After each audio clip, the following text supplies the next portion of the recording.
Les verts, les plus forts, je dirais plutôt les ciels et grenats. Afin de laisser le moins d'enfants possible en dehors du rectangle vert, le Football Club de Bourgoin-Jallieu a lancé, depuis le 16 septembre, son projet Foot pour tous. Une belle alternative pour Djemal Colvert, coprésident du club, qui ne peut pas répondre favorablement à toutes les demandes d'inscription. On a constaté que beaucoup d'enfants bergaliens n'avaient pas accès au foot. Pour diverses raisons, certains voulaient faire du foot loisir alors que nous on ne propose pas de foot loisir, ou d'autres n'avaient pas de temps, ou d'autres étaient tout simplement n'étaient pas en mode compétition, on va dire. Voilà. Donc on a voulu offrir cette journée du mercredi pour ces enfants-là. C'est vraiment pour le loisir. Après, si l'enfant s'y plaît, pourquoi pas prendre une licence complet. Et on refuse 400 enfants par an. Donc c'est une offre alternative. Avec la nouvelle équipe de la municipalité, on a proposé notre projet et eux nous ont guidés vers différents services qui nous ont pas mal épaulés et beaucoup aidés. Et on le fait déjà par conviction et on espère vraiment que ça réussisse, quoi. Moyennant une participation annuelle de 10 €, environ 80 enfants bergaliens non licenciés, âgés entre 6 et 12 ans, se rendent au stade Chantereine chaque mercredi afin d'y découvrir les joies du ballon rond. Tu viens de m'envoyer ton boulet de canon cette fois, mais je l'arrêterai tout comme tes autres tirs. Pour le côté foot, on va s'adapter quand même, ça sera encadré par nos éducateurs qualifiés. Et on va leur proposer des entraînements de foot plutôt ludiques pour leur faire découvrir la pratique du foot. Et après, s'il y a des enfants qui sortent du lot, pourquoi pas les intégrer dans notre pôle académique. Mais aussi pour se muscler l'esprit grâce à une partie d'aide aux devoirs. 16 130, normalement ça devrait faire 16 132. Mais il manque une pierre à la tour est et une autre qui s'est barrée sous une échauguette. Si c'est vrai, c'est stupéfiant. Ouais, sauf que moi, quand j'ai fait construire le château, ils m'en ont facturé 24 500 des pierres. Alors si c'est vrai, ça veut dire que je me suis fait enfler de... 8 370. Comme nous l'expliquent Djemal Colvert et Jérémy Clément, entraîneurs de l'équipe première. C'est un constat que nous on a fait pendant le confinement. On a vu qu'il y avait beaucoup de parents qui n'arrivaient pas à aider leurs enfants à faire ses devoirs. Donc on s'est dit qu'est-ce qu'on peut leur apporter à ces parents-là, qu'est-ce que nous on peut faire aussi, qu'est-ce qu'on peut mener comme action. Donc on a essayé de mettre ça en place cette année et on va voir ce que ça donne. Après une aide aux devoirs, moi on y a un peu réfléchi, c'est même pas, il y aura une aide aux devoirs, mais dans l'idée c'est de pratiquer aussi des choses qu'ils ont peut-être pas forcément l'habitude de faire, que ce soit de la lecture ou peut-être de la musique ou ce genre de choses. Le football, le côté un peu côté peut-être scolaire et de devoirs, le côté aussi découvrir autre chose et puis qu'ils prennent du plaisir parce que c'est le plus important quand on est enfant et je pense que si on aime les choses, c'est en prenant du plaisir et en étant bien.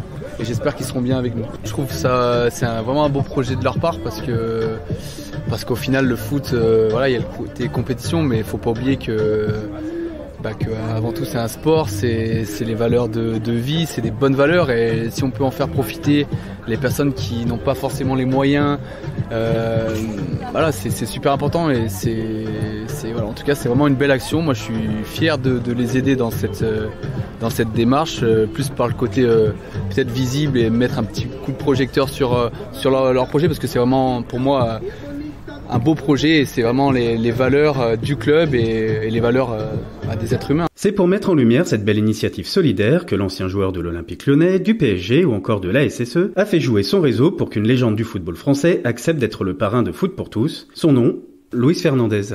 Allez Louis, allez mon petit bonhomme. Oui,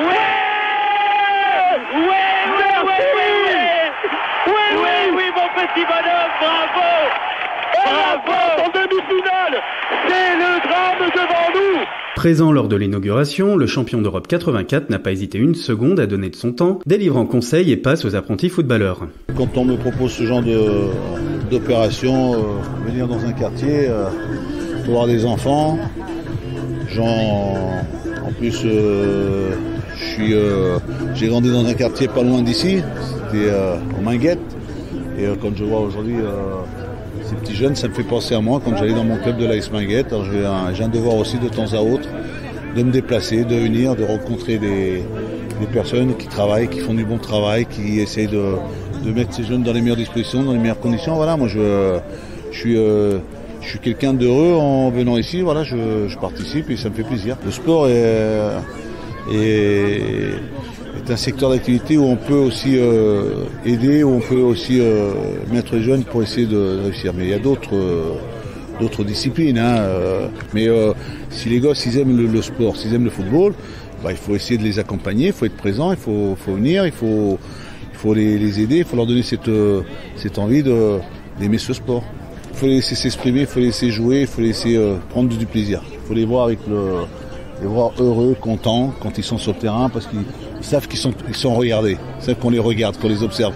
Ils ont tellement envie de faire des choses bien que ça fait on les sent, ils portent le ballon, ils conduisent, ils dribblent, ils veulent faire du Mbappé ou du Neymar ou d'autres Memphis Depay ou Aouar, mais c'est ça les enfants parce qu'ils regardent des matchs à la télé puis après ils veulent le reproduire sur un terrain. Qui échappe aux griffes du gros Basile Boli, oui j'en veux, comme Rouménigue, je mouille mon maillot quand je suis au micro. Cette émission est désormais terminée, retrouvez tous nos épisodes du micro local sur Spotify, Deezer, Google et Apple Podcasts, et toujours sur notre page YouTube Ville de Bourgoin-Jallieu.